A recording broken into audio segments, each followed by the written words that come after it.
All right. All right. We are live. We are live. Let everybody come on in. Little bit early, but we're here. We're here. Um, well, in case any of you are confused and wondering who I am, my name is Antonio Bryce. I'm a comic book writer and podcaster and all that good stuff. And I currently am working on Dame Drops Super Official with the man himself, Dame Drops. And you can, go to damecomic.com and go pick that up. We are also, Dame is also giving away Xboxes and PlayStations. I think he's got like 4 or 5 more. He just gave one away on the first. You can go to damedropsmerch.com and pick up a hoodie or a shirt or whatever. And you pick that up, and Dame will enter you into his drawing to win a new Xbox or PlayStation. He's got a few of each. So the PS5 and the Xbox Series X. So like I said, he's signing the boxes too. So you can catch this. I'm gonna take this audio from my podcast and put it on anchor.fm/Akari Press, which you can also find on Apple Podcasts, Google, Spotify, Amazon, and iHeartRadio. And want to also say hello to the folks watching over on Planet EJOBN. Salute to Jamal Baraka. If you want to hop directly into the chat, I should see you if you're on Facebook, but it is youtube.com/Akari Press. All right. And we already got a couple people in there. Hello, Stefano. How are you? But my next guest is an Eisner-nominated artist, a fantastic artist. You've seen him, seen his work for over 2 decades. Hellboy, Abe Sapien, Batman, Superman, 30 Days a Night, a lot of comic, Marvel Zombies, Hellraisers, all this. He's done stuff for like Pan's Labyrinth, Predators, Mad Max. He's got creator-owned series, Empty Zone, Killadelphia, which is really cool. And I want to talk to him about that, which just got optioned for a television show a few months ago or whatever. But he's going to tell us about a lot of this stuff. Ladies and gentlemen, Jason Shawn Alexander, how are you, sir? I'm good. How are you? I am good, brother. It's thank you for agreeing to do this. I know you had some deadline issue. I know I've been seeing some of the art you've been posting for Killadelphia and all that, because stuff looks great, man. I mean, and I know you were doing the Spawn stuff as well. So that's one of the main things. Like when you started drawing Spawn, what was that, back 2017? Yeah, and that's when I first started. Todd was, oh yeah, I'm a new artist. It was like it was a departure in what I normally, I've reading Spawn like since issue 1, way back in the 90s and everything. Yeah, so it's like I love Todd. I'm a big fan of his. So that's kind of what I wanted to ask. How did you link up with Todd? Figure maybe you guys have been friends for years or whatever. I'm like, kind of break that down, how you started on Spawn. No, as a matter of fact, I thought I was being pranked. I just got an email out of the blue from Todd and asked if I wanted to draw Spawn, and I just didn't believe I got emailed by Todd McFarlane. So I saw this email from Todd, and he said, "You want to draw Spawn?" I was like, "Okay, sure, I'll want to draw Spawn," and I sent it off. And then I got a response back, and it started getting a little bit more real. And so I gave him my number, and so I was just baffled. I had no idea. I had no clue how Todd knew I existed, and let alone was just offering me to draw Spawn out of the blue. And but he found me through Empty Zone, and he wanted to bring Spawn into more of a horror level, and so and of course he's going to go through Image Guys first, but he saw the Empty Zone stuff, and then just pulled me on and says, "I want you to do this with Spawn and make it more of a horror kind of a thing." And that's how he kind of sought me out, because he wanted Spawn to take a direction that I think was just more similar to where the movie's going to go. And so he wanted the art to kind of link up with what's going to be the movie. Let me ask you, obviously you were working with him, so maybe I've been hearing about this new version of the Spawn movie for a few years now. Jamie Foxx is supposed to be Spawn, and what was it? Jeremy Renner was supposed to be Twitch in it and all this kind of thing. And then I kept hearing they were trying to get funding and all this kind of thing. Is this movie still going to happen? Do you know anything about that, or what's going on with that? Oh, he hasn't let it go. I don't think he's going to let it go. So, but it's close. They have there is, I think there's probably financing things in there, but I mean, every time that he and I talk, we discuss it, and it's always a step further. It's always one more, so, nothing in Hollywood goes fast. So, but he's moving the ball forward, but yeah. And he's obviously used to, handling production on every level in comics and stuff. So, it kind of drives him crazy, the pace of Hollywood. Okay, so like when you're working with a Todd McFarlane, and I'm going like pre-COVID or whatever, how often do you guys actually see each other face to face? I'm assuming a lot of this stuff is like over the phone or video chats and all this kind of stuff. Mostly phone, but that was pre-COVID. That was at a time when he was doing a lot of meetings in LA for the movie, and so it got to a point when he would come into town, he would let me know, and 50-50, he would stop by the studio and hang out for a while and then shoot out. So, it was a lot of communication, I think, between he and I, and any time that we could hang out in person was always fun. One of the things I wanted to ask you about is because you are obviously involved in Spawn 300. That was, that's a groundbreaking, because I had read like Cerebus when, Cerebus had a long run. Matter of fact, we had Jeff Smith here. And talked to him about Bone. That was really cool. Love Jeff Smith.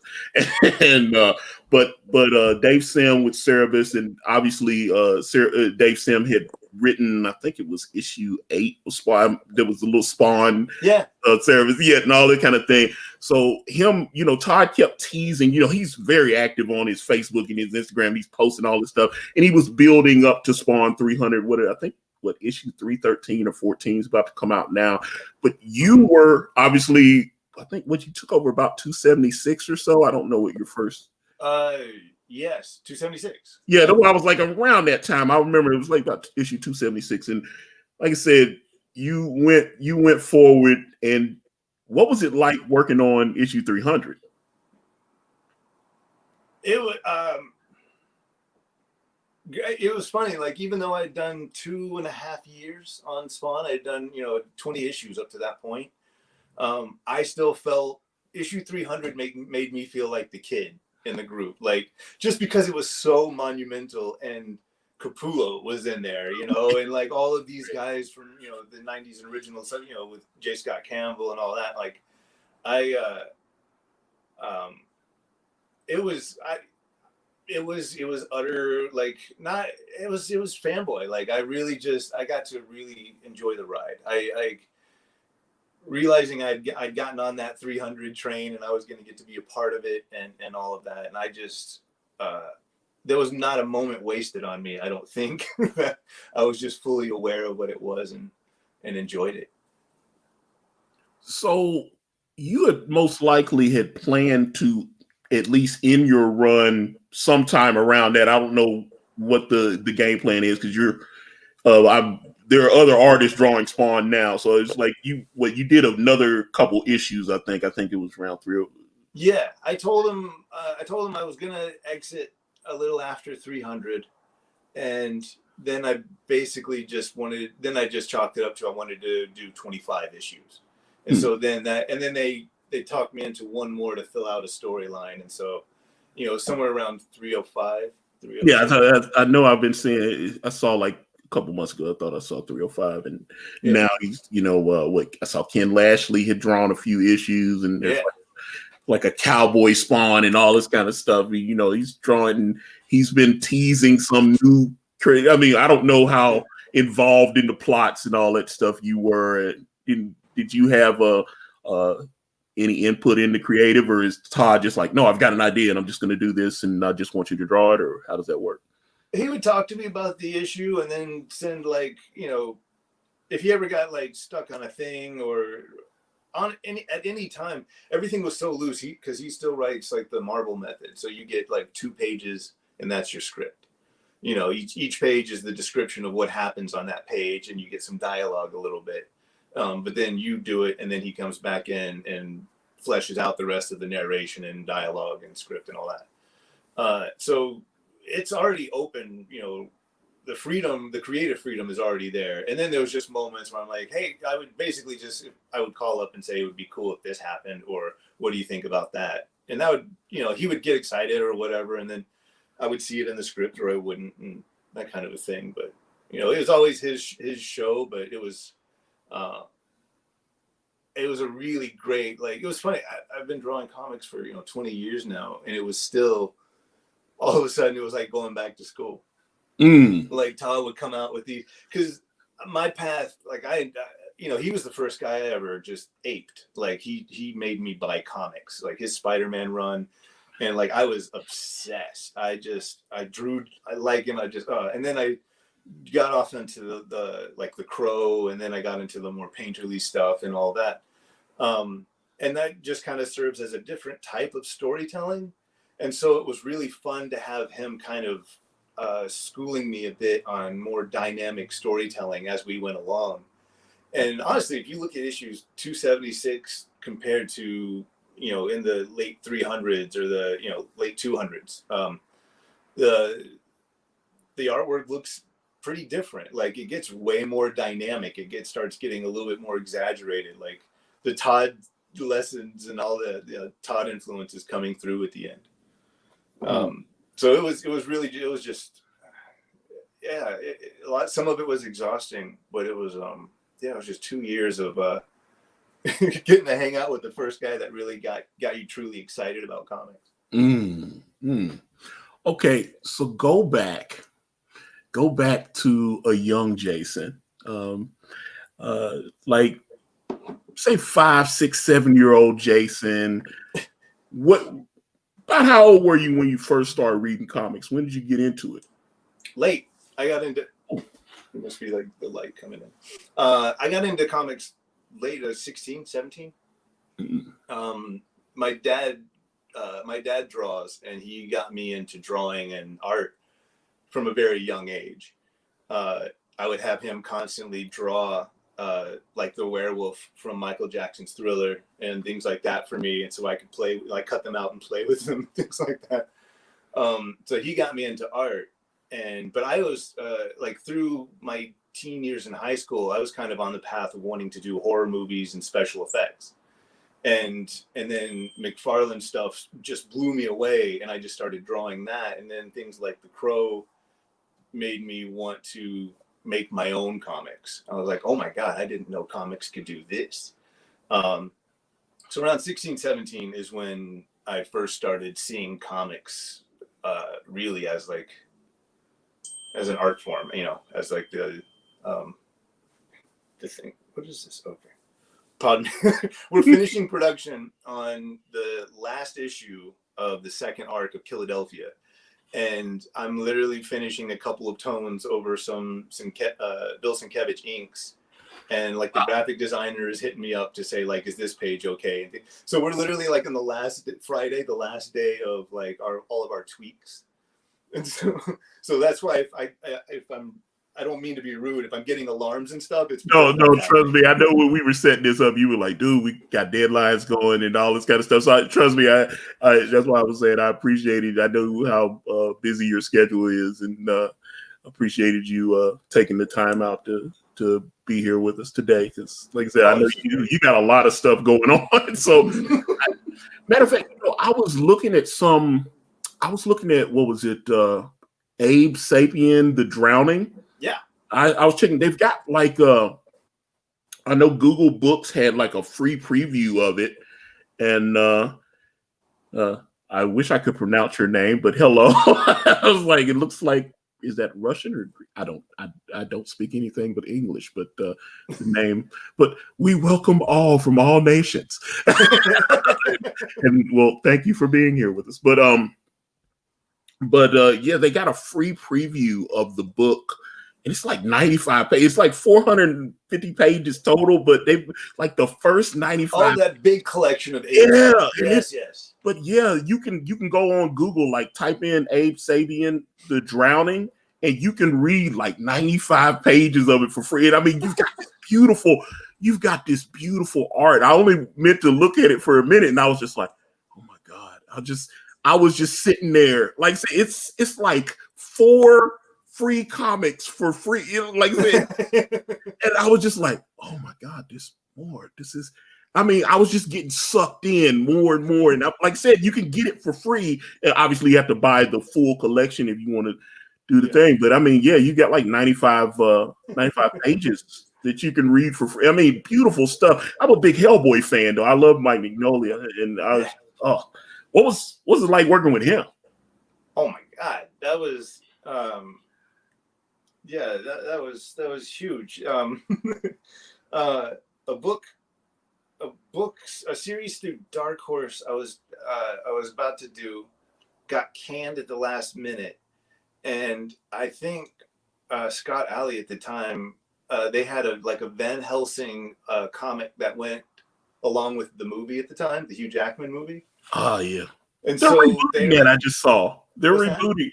They're gonna reboot it. I saw that it looks like they're gonna make a new version of Van Helsing that came out on the Hollywood Reporter a couple days ago. So. Well, there's been Van Helsing movies since the dawn of time.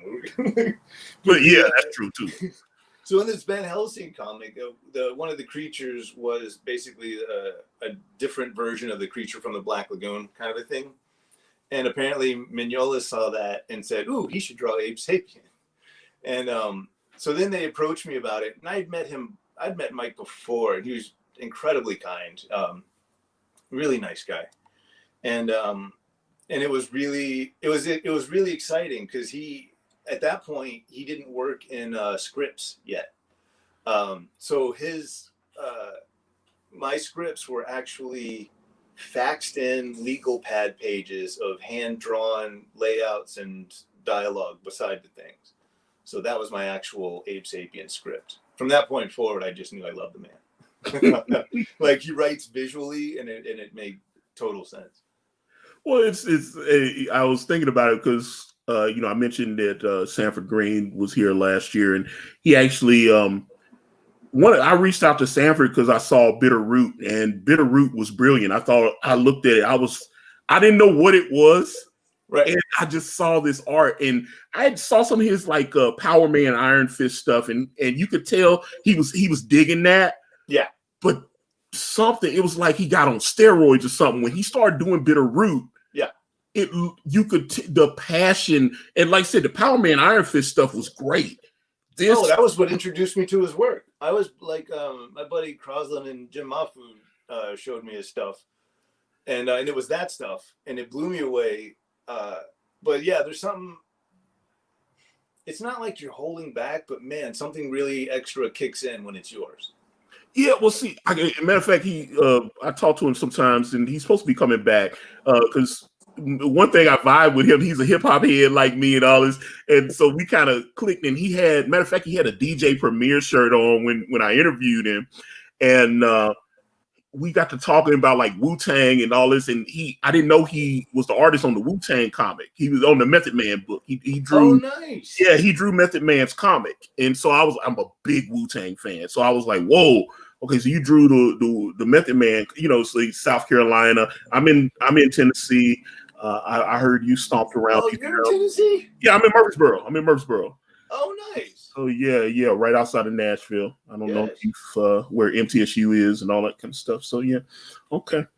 He's South Carolina and all this, and we were just talking about different things. But he had contacted Mike Mignola to do a cover for Bitter Root, and then he did the cover. But when he actually gave Sanford, the original artist, a gift.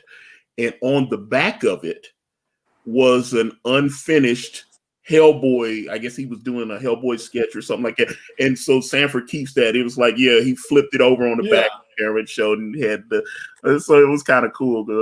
That's pretty. So yeah, that was but salute to actually I have some original art from Sanford that I got from him, and he sent me a book and everything, signed it. So I was like, yeah, Sanford's real cool people. I like him a lot. Nice. But yeah, like I said, I'm a big Hellboy fan. So when I was going through the Abe Sapien book, I was like, man, look, I love your style though. So I even saw like some Legends of the Dark Knight. You done? I'm assuming you do a lot of covers, though. I mean, you probably get asked to do a lot of just more recently, actually. Oh, really? Okay. Yeah. Because yeah, but I've only started putting a focus on doing that recently. I've been mostly doing interiors and making my own books and things like that. So I've only recently just kind of started reaching out and being like, I'll draw covers. And now it's just really been a blast. Now I want to keep doing more covers. Okay, so tell me about Empty Zone. Like, since you mentioned, this is my buddy Yul Carter, who actually owns a comic shop out there in your stomping grounds. He says, hey, Antonio, Jason, love your work, Empty Zone Day. So yeah, talk about Empty Zone. So, yeah, tell us about that. Empty Zone is my first creator-owned series through Image, and basically, Empty Zone is a book that I have kind of come up with since I started drawing comics when I was 19. Oh, wow. I self-published an anthology that had Empty Zone short stories in it, and then a company at the time called Serious Entertainment that was doing books like Dawn and Poison L. This indie company. That's you talking about Joseph Michael Linsner? Yeah. Okay. Yeah. They picked up Empty Zone, and I did a mini series and a half for them of kind of, and then I was kind of fleshing out this character because I'd never really written before and all that, and so I was just kind of, they were like, oh, you draw cool stuff, so and so I was just kind of figuring out who the character was and all that through these stories. And then inevitably I did a mini series and a half, and we kind of split on some creative differences, the company and I. And then it wasn't until my wife saw the artwork in a flat file like years later that she was like, what is this? And so then it kind of sparked everything up again, and I basically started plotting out Empty Zone again, and released a brand new mini series through Image. And this was about 5 years ago, and 10 issues came out, and it's still like a great origin story. And so next year, it'll either be fall of next year, or if life gets in the way, probably spring of the following. But then I would like to start basically the new Empty Zone mini series. The new Empty Zone series will start coming out again. I've been writing right now, and yeah, so it should be early next year, or late next year. Are you writing that as well, or you have someone to help write with that, or no? I'll be writing that as well. Okay. Now, one thing you on your Instagram, you've been sharing some rather stunning visuals from Killadelphia, which I am. How did that come? I mean, what's it? Vampires, the whole thing. I want to know about Killadelphia. It just looks very intriguing. I have not had a chance to pick it up. But matter of fact, I do. If anyone is watching, in the description, I actually have a link to Volume 1 of Killadelphia, which I know you said you were finishing up, almost done with Volume 2. Yes. Yes. Okay. So how did that come about? How did Killadelphia come about? The writer Rodney Barnes and I, Rodney wrote a lot of the Wu-Tang show that was on Amazon. He wrote a lot of that, as well as American Gods and all that stuff. Which I love. I love that show. American Gods is great. I'm a big Neil Gaiman fan, so yeah. Oh, absolutely. Yeah. And so there was a kind of an art book that was putting people together to interview artists and non-artists, and this we randomly kind of got put together, where he was asking me questions, and for this, and then it was my art that was going to be shown, and that introduced him to my work. And he, from that point, he brought up, he wanted to get into comics. He'd not gotten into comics at that point. And he had done like another little like a Marvel Falcon thing until then. But basically, it was kind of a hard sell. Like, he had this great idea. He could see it all in his head. And every time he would talk to me about it, first he would say vampires, and then I would just be like, that. And then he's like, no, you can actually do vampires in a cool way. And then he started explaining to me how he wanted to do this vampire book. And then he brought up to me this kind of next twist of the book that would then kind of shut me down again, which was the fact that the founding fathers would have a role to play in this vampire revolution book.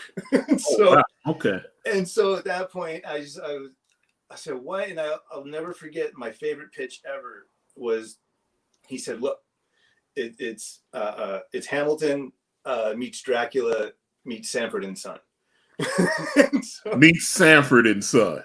And okay. I just said, from the description alone, like, I'm in. And then I read the first issue script, and it hit every one of those. And I'm like, oh, I'm in. This is exciting. Well, your visuals on it are incredible, and it's like you're inspired. That's why I was like, your Spawn stuff is fantastic, right? But I saw the Killadelphia stuff, and I was just like, he's in the zone right here. You can just, it looks, especially this newer stuff, the stuff you've been sharing on Instagram. I was just like, oh my God, what are you doing? And I was just, thank you. Oh, but I mean, it just feels like you are passionate about it. Yes, part of it is ownership. Like, it's, it shines a light on me on how well this world looks, and how, all the scary elements and all of that. But, honestly, and like, every time I get a script from Rodney, I just get to fanboy out and read that. Like, this story is fantastic. And I find myself trying to live up to the script. Like, I would read a page of the script and be so blown away. I'm like, how do I pull this off? And so he kind of brings it out of me. He kind of brings out that extra oomph. And we kind of do that to each other, because he's kind of mentioned the same thing for art. He's like, I want the words to match the art. So we're basically, we're fans of each other, and we basically just kind of keep trying to improve the work. So you guys, like I said, it came out a couple months ago that Killadelphia had actually got optioned for a television series. So that's getting, I guess, the script treatments and all that good stuff. Never sold a television show, so I don't know what I'm assuming. I don't know how hands-on you are on that or whatever. At this stage, I am not. I hope to have like a role, in production and things like that. But right now, Rodney's, we're at that stage where Rodney's like finishing up this incredible pilot. And so then it'll be, I think, shopped around networks, but, or however that works, just as a, disclosure, I know nothing about Hollywood stuff. Yeah. Just so the term Hollywood stuff should imply that I know nothing. So, we kind of have an agreement. Like, he handles, the world he came from with film, and I handle the world I came from with comics. So I'm the one that tends to deal with grabbing variant artists and getting our contracts, things like that with Image. And so we both kind of have our specialties that we're bringing together. And then it's like peanut butter and jelly, and you just slap together. I'm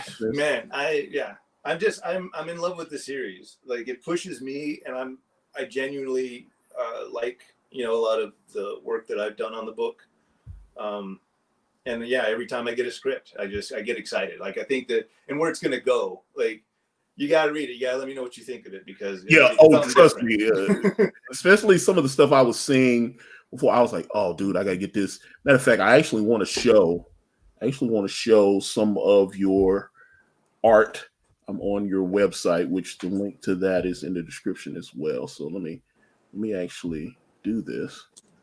And yeah, I mean, this is beautiful stuff. And wow, man, this looks fantastic, and I'm sure you are quite proud of it. But yeah, there's Empty Zone, Undead Boy, just great stuff, man. Let me pull this because you had some really cool. So I was looking at this earlier, and there's the Spawn and From American Jesus. Let me see, can I zoom? Oh, look at that. That just looks fantastic.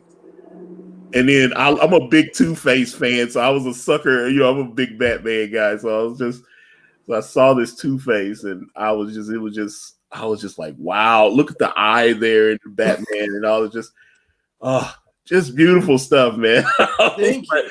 I mean, they're actually showing. You've got a couple of exhibitions. They're showing your stuff in art galleries in London, Berlin. You got Miami and Los Angeles, and I thought New York too. I mean, you're being shown all over the place, aren't you? Yeah, I've exhibited in galleries for the last, I guess, 15 years, and so it's been everywhere. But I had a portrait show at the Portrait Gallery at the Smithsonian for a year and a half, and then mostly it's private or gallery exhibitions. Yeah, man, this is great. This is great stuff. I was like, I'm all fanboying out and everything. I was like, oh, wait a minute. I was like, come back to reality. And but man, just who? Okay, so when you are you one of those guys that was like 4 or 5 years old and just drawing all the time, or did that come later? Or I've talked to different artists, and someone's like, yeah, man, I was like 3 or 4. I was always drawing all this kind of stuff.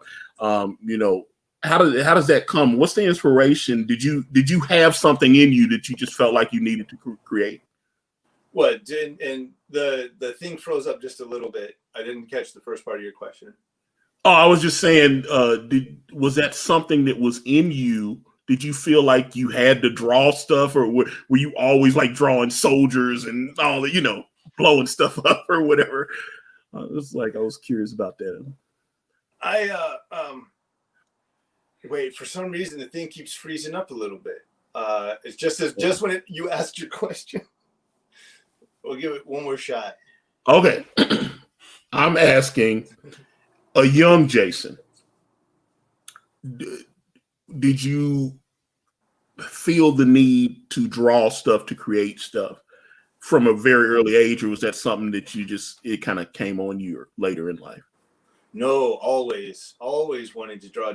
My dad drawing and always seeing him drawing gave me that outlet. And so even though I had all these other interests in skateboarding and all this other stuff, throughout my life, I was always diving back into art and drawing. I didn't really have a direction for it. And when I wanted to get into like makeup and special effects, when I was a teen, like I would draw monsters and creatures. I always liked looking at comics and kind of drawing from them. But it took until I was 16 or 17 before I actually thought about pursuing it and really trying to become a comic book artist. But always drawing and doodling and getting in trouble for it and all of that. It's just visual.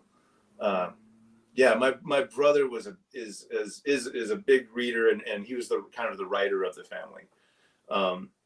And so he and my mom would get into these long conversations about Stephen King and all of the books. And she was a huge horror fan, and Dad and I would be, drawing, and he would be putting little notes on my drawings and saying, anatomy tweaks and stuff like that, and kind of helping me along.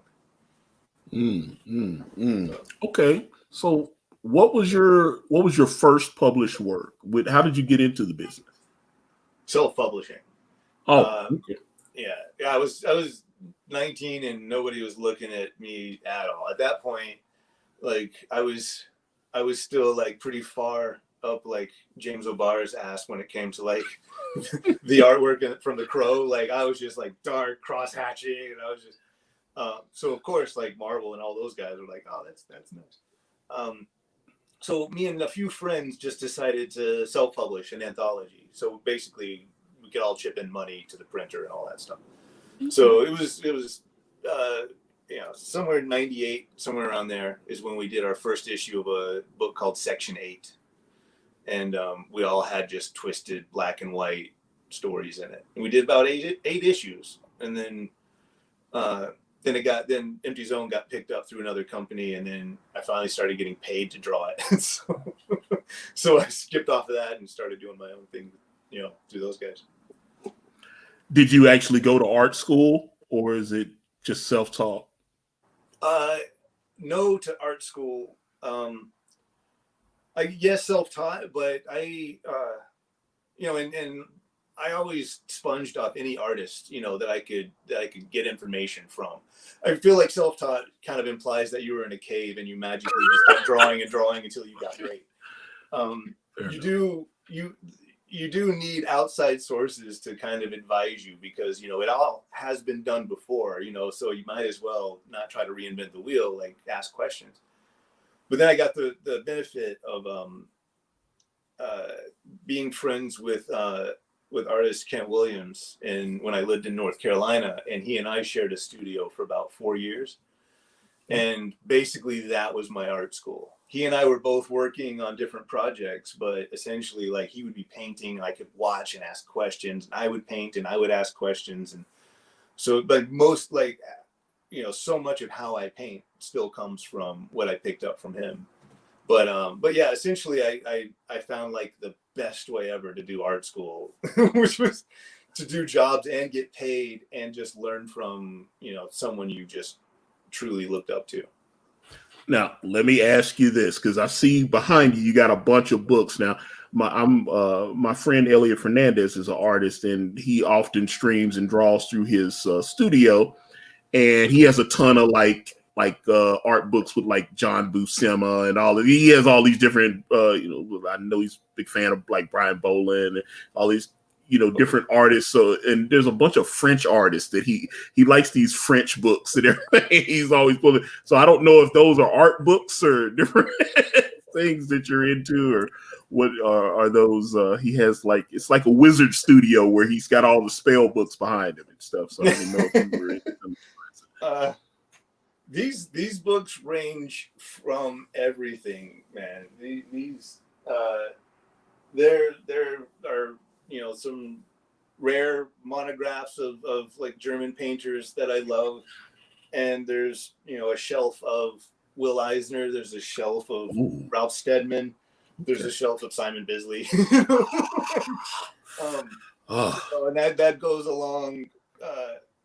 That goes along Rauschenberg. That goes along Egan Schiele and Cy Twombly, and it's a well-rounded collection. I've never just liked one thing, and so I want Will Eisner to influence my fine art, and I want Willem de Kooning to influence my comic book art. I like blending these two worlds, and I think the only way to do that is just being immersive in all of them. So I love books carry everything. Like I said, it's like, going to a wizard and he's got all the spell books and everything. So it's like, I love it, man. So, okay. So I'm assuming you're going to be doing a whole lot more Killadelphia, since, like I said, you got a television show coming.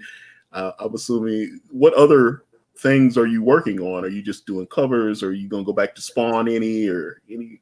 No, I think I'm just staying on the creator owned side of things for a while. But Killadelphia is the main project, and then on the side is when I'm scripting and working on stuff for Empty Zone.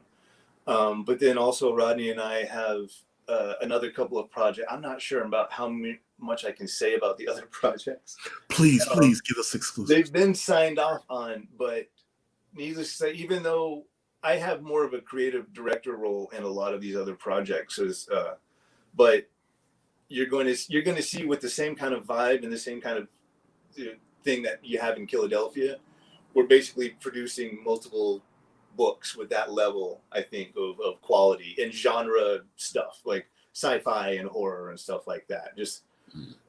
And so we have properties. We have a lot of projects that we're working on. I have a couple of other pitches I'm working on with another friend of mine. So essentially, it's multiple things that are always kind of moving forward a little bit, Next year and the year after, I think you'll just see, I'm hoping, you'll see just multiple projects that I'm at least even associated with on different levels. But I can't draw everything I want to do. And so essentially it's finding new artists that kind of match certain sensibilities and honing really great, books that I can at least give my approval on, kind of a thing. And Rodney's stories for all of these other ones, like, I don't know where he gets it. I don't know how deep the well is, but dude can just tap it and write his ass off on so many things. So all of these are great. Well, one of the reasons when you do these pages, how long does it take you to do, say, a page? It's funny. My manager, she's going to yell at me, but typically I average around 1 to 2 a day when I'm being productive. Wow. When you're being productive. Yes. I think that's probably the most honest way I can say that. There's 1 to 2 a day when I'm being productive. And when I'm not, like the limit is 1 a day. Well, the reason I was like some of the stuff that I was looking at on the Abe Sapien stuff, that stuff, it looked like your progression from Abe Sapien to like your stuff on Spawn, and then Spawn as it evolved, because you start with your first issue of Spawn, even you said it definitely your style adapted or whatever. You just got, because the latter stuff, I saw some of the earlier Spawn stuff, and then towards the end of your run, it just got more evolved, and you were just taking more chances, and stuff just got really, really cool. And then the Killadelphia stuff, like I said, everything I've seen has just been fantastic. It just looks incredible. Oh, thank you, man. I hope it always does that. I hope it always grows. The moment it gets mechanical, I don't want to do it. Like Rodney scripts always push me. Like, in the most recent issue of Killadelphia that just came out, half of the issue is a Western.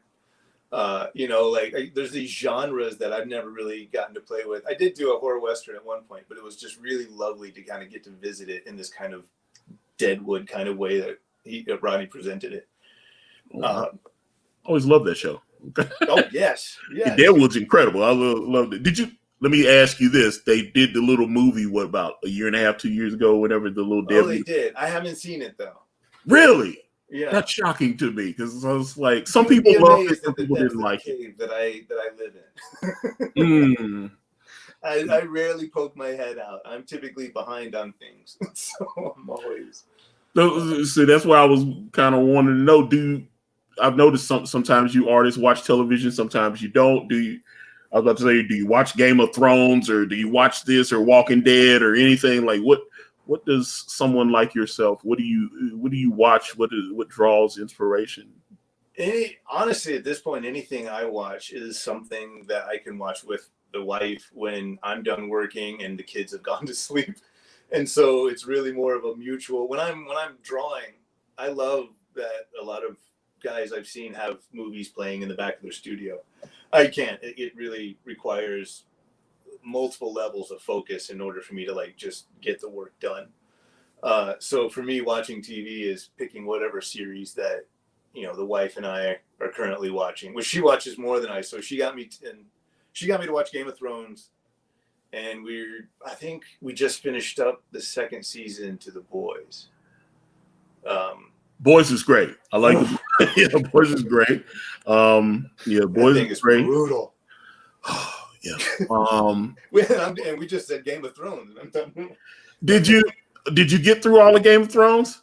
I did. I told Nora, I was like, it feels like that Homelander is just like the superhero version of that little blonde king that got poisoned. I forgot his name. Not Joffrey. You talking about Joffrey? Yeah. Feels like Homelander is just Joffrey as a superhero. Oh man. No, yeah. The last few seasons of Game of Thrones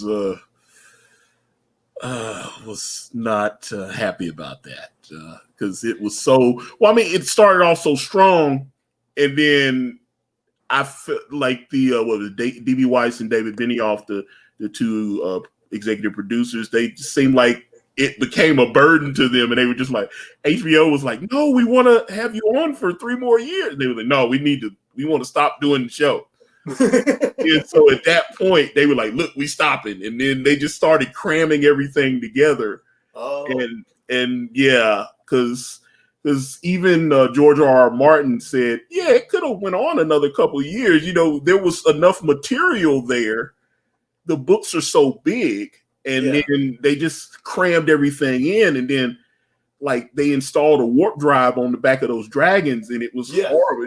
There was some. If you look at some of the stuff that happened, like okay, the Khaleesi, she hops on the back of the dragon, and normally it would take a while for them to get. And in the very next scene, she's down in King's Landing with the dragon, and I'm like, okay, and then I got to be like the ultimate fan because I would get in on the periphery as my wife was watching it, and then I slowly kind of started just watching all of it with her. But I really just I didn't involve myself too much. I just really enjoyed it, like most of the way through. But yes, it was like those last couple of episodes. I told my wife, I was like, wait, they're already there? Didn't that just take a season for them to get there last time? It's like, yeah, like something that took like 6 episodes now took probably about 20 minutes. But they were just doing a lot of time jumps. Yeah, there was a lot of jumping around that would need to be cut short. Well, they have they're doing the Game of Thrones prequel now, so they're about to get heavier into production. I guess in January they're already they're hiring people and stuff, and there was some set photos with, so it's set like 300 or 400 years before the events of Game of Thrones. And then they were also supposed to shoot there's a Lord of the Rings series that's supposed to have gone into production over the summer at Amazon. That got pushed. They're not going to start shooting that till like next year, because obviously everything's going on, so they got stalled out. But yeah, I was looking for. They paid like $250 million to the Tolkien estate to get the rights to be able to do Lord of the Rings, and I'm really looking forward to seeing. They're talking about spending like about $12-13 million an episode on these on the Lord of the Rings. And I was like, you spend that much money, but I mean, I know that's gonna be I know that's going to be pretty big if they do it right. And they actually hired one of the producers. He did like 5 seasons on Game of Thrones. He was one of the, so they actually hired some of the directors from Game of Thrones are working on that show. So it's going to be a big production. It's going to be big. Wow.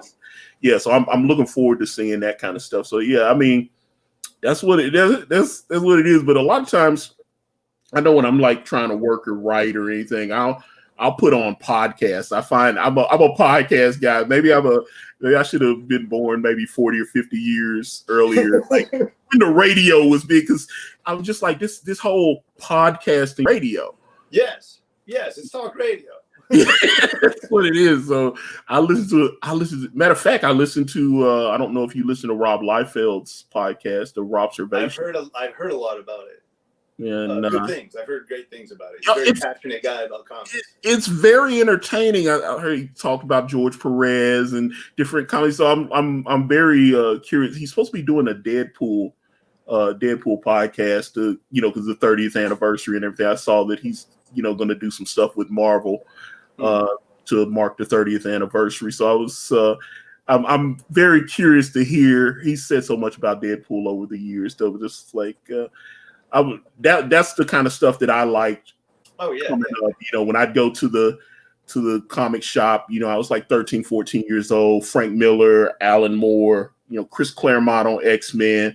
That's the kind of stuff. Yeah, John Byrne, that Fantastic Four run, Dan Jurgens, Superman, all that. This is the kind of stuff that I was into. So I didn't know. You say you kind of got into it a little late. I think when I first read a comic, I was like 7. Oh wow! Yeah, Alpha Flight. Oh, Alpha Flight. Nice. Yeah, Alpha Flight. Alpha Flight #1. Actually, I still have it. Nice. And Amazing Spider-Man. I I actually still have the first issue of Amazing Spider-Man that my father got me. It was written by Roger Stern, and John Romita Jr. was the artist on the book. So I love John Romita Jr. Yeah. So I was like, that's the thing. I was like, I don't know what it is about comics. I just love them. So it's just, they're incredible. Yeah, man. But this is things in comics you can't do anywhere else. Absolutely, but yeah, man, Killadelphia looks incredible. Normally, like I've seen a lot of vampire comics. Yeah. And so I was like, oh, okay, vampires. And then I was looking at your pages and I was like, this is different. It's very different. As much as that gets said over and over again, it just really is. I wouldn't be drawing a vampire book if it wasn't very different. They weren't on my radar in the least. And he made them very interesting to me. There's so much personal and family turmoil between the father and son. Like it's such a layered book. And then in this second volume that we're just finishing up, we added a 5-page black and white werewolf story in the back of each issue. And that's why I mentioned at the beginning that I'm finishing up is that I got crunched a little on deadlines for issue 12. And so we have 10 pages of the black and white werewolf story in issue 12, the one that Bill Sienkiewicz came in and inked the 10 pages for me. And they're just absolutely gorgeous. And you got to check it out. Issue 12 has variant covers by Bill Sienkiewicz and one Todd McFarlane. You got the Todd father to do a cover. I was like, yes, okay, sir. I am okay. That definitely. I am very interested in. Man, I've been reading Todd McFarlane stuff for so long. That was even going back to like the Hulk with him and Peter David on Hulk. Yeah, that was like, and then he hopped over. I actually have the first, I think it's Amazing Spider-Man 298, which was the first Spider-Man that he did. Yes. Then 299's got the little cameo of Venom right at the end. And then, of course, Spider-Man 300, which is the full thing. So, yeah, I was hooked, man. And then Venom and, God, love how. I was 17 when when Todd's Spider-Man #1 came out. I was 16 or 17. I think because I think we and you are the same. I was born in 75, so it's 75. Like okay, cool. Yeah, I was born in March of 75. That's why I was like, But So and then in that impressionable time, when you're that late teens, you're really grabbing stuff that you're probably going to have for a while, like music and all of that, and the Todd stuff. What a time to be reading comics visually. That was at the time when Jim Lee was rocking Liefeld, Sylvester. All the Image guys were still on Marvel, and Jay Lee was coming up. Like it was just visual. I remember Jay Lee on Namor. Every angle. I was like, I remember seeing Jay Lee when he was on Namor, and I was like, who is this guy? That was just like, that kind of thing. Oh, we got a question from Chauncey Blakey in the chat. He said, is there something that Jason knows about creating comics that he wishes he knew years ago? Oh, wow.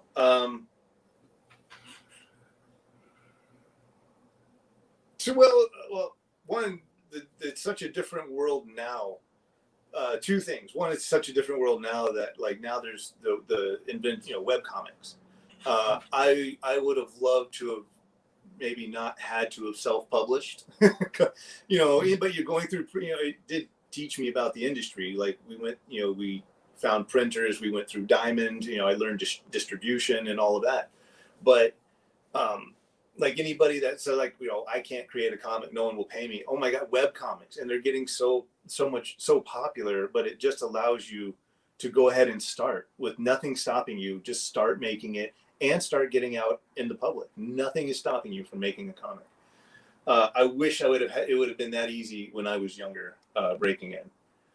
Second would be, even though it definitely started out that way, when I was self-publishing and going through distributors, I would have preferred to have had maybe a more of a business acumen from the start. Like My thing, and a lot of artists, but we tend to fall in love with, just making the art of it. And especially when I wasn't making comics, I'm doing big paintings, and like just the love of art is in me. And so then when I'm drawing comics, I'm just like art and self-expression and everything going on the page. And that's great. But a lot of that times you wind up either, getting sensitive, taking too long on deadline. There's a certain level of business acumen that I wish more artists need to spend time on, that level of education. Like, look at yourself as a business as opposed to an artist who gets to draw something for someone. Changing that aspect, I think comics still live on getting artists to draw stuff for cheap. Because they, the artist will say, I get to draw an issue of Batman. I'm like, no, you have to pay rent. So demand, this isn't, you can't run a career and with a fanboy mentality of I'll take a pay cut just so I can draw Moon Knight. I can't do that. I have children.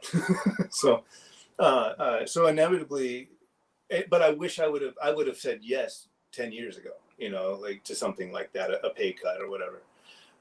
There's just a certain level of business knowledge and the way that one conducts their professional life that I wish I would have known. I wish I would have had a lot more. I was definitely going by, the skin of my teeth kind of a thing through a lot of it. And it just would have had a different trajectory on a lot of ways. So yeah, that's it.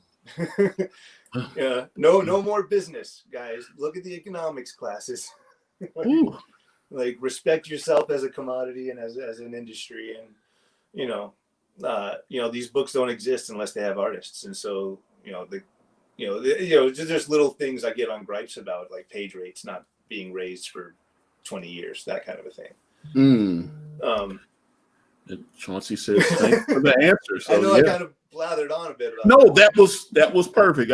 That's one thing I gotta be honest. I've had so many guests, and then sometimes you'll have a guest and you'll ask them a question and they go, yes, no. And I'm like, that's the worst. Like when you're trying to interview somebody, they just give like really short, it's like actually answer the question, think about it and try to answer it. Cause people, a lot of times, especially someone like yourself, you have fans, you've built a career for yourself over 2 decades. It's like, you like, oh my God, I'm getting to ask Jason Shawn Alexander a question. I love this. I love that. And then, hi, Jason, what is it? Yeah, sure. And then you just got to kill it. So there you go. Okay, so hold up. Chauncey has another question. He goes, do both of y'all think making a web comic before crowdfunding it would be better than just crowdfunding? Interesting. It never hurts to have basically, I wanted to do graphic novels through Dark Horse, and they convinced me that doing it as a miniseries first was a better idea because essentially a miniseries is an advertisement for the trade paperback. And because a lot of people will buy the first issue and then wait for the trade if they liked the first issue. I think doing a webcomic, I don't think you have to do it long, but I think anything that you can spend some time and try to start building a bit of a following, because if you get a following with this webcomic, then they're going to love the idea of supporting you and giving you money to see it bigger. So it never hurts to just have more backers in your corner, but I don't think it's necessary, but name recognition is never a bad thing. And so if you don't have a name, allowing yourself to be on a web comic for a while to kind of get an established fan base for a minute wouldn't hurt. Well, that's actually a good point, because I got to interview Jason Brubaker last year, and that was he had some very successful crowdfunds, but it was all like just collected editions of his. He had done, put the stuff on Webtoons. Yeah, the whole book's available for free. I mean, it's just ad supported or whatever. Yeah. But he he collected it and maybe added a couple extra pages and cleaned up some things that he didn't quite like. And, it's hardbound and then, very nice edition. But, end up raising like over $100,000 doing it like that. He has fans. It never hurts to establish that fan base. And then, because if they love you and they love the thing, they'll support. Better at it than going, cold. Everyone needs fans. They all need fans. Well, all right. Well, Mr. Alexander, this has been a fun conversation. I again appreciate you taking time out of your very busy schedule. I know you've got vampires to slay and all this kind of stuff. How can folks link up with you? Like I said, I follow you on Twitter and Instagram and all that. How do people reach out to you if they're wanting to see some of that cool art that you do? My website has contact email, studiojsa.com. So that has contact. I have a Big Cartel site that links to selling my original artwork. And that links off of my Instagram. And the Instagram is Jason Shawn Alex, same as Twitter. So there you go. Original art you can find through Big Cartel or Studio JSA. And then, there you go. Tons of news through Instagram and Twitter and all that jazz. All right. So, and also for those of you that are watching on Dame Drops' Facebook page, we had to reschedule. He was supposed to be here last night. He ended up having some family issues. We rescheduled that live stream. Dame will actually be here on Monday at 7 p.m. Eastern Standard Time. I'm also going to have Badlands Chugs back. I'm trying to figure out when I can, hopefully, I know his schedule's kind of busy with all the stuff he's doing, but I'm also going to take this audio and put it up on my podcast platform. You can go to anchor.fm/Akari Press. And other than that, like I said, or if you're on something else, just go to one of the streaming platforms like iHeartRadio or whatever. Just type in Akari Press. It should come right up. Shout out to Jamal Baraka, all the good folks over there at Planet EJLBN that have hosted us so many times. I appreciate you, Jamal, and all the good folks over there for sharing your platform with us. So with that being said, I am going to wrap this one up. If you guys want to reach out to me, I'm on Facebook, Instagram, Twitter, and right here on YouTube, all at Akari Press. AkariPress.com will take you to Brand Way of the Gun. And of course, go to DameComic.com and pick up a copy of Dame Drop Super Official. We're going to make a really, really cool comic and, all the little variants and all that stuff we have. So thank you guys so much for hanging out. Jason Shawn Alexander, it has been a privilege to talk to you, sir. Thank you very much for being here. Thank you. This was awesome, man. Thank you. All right, guys, we're out. Later.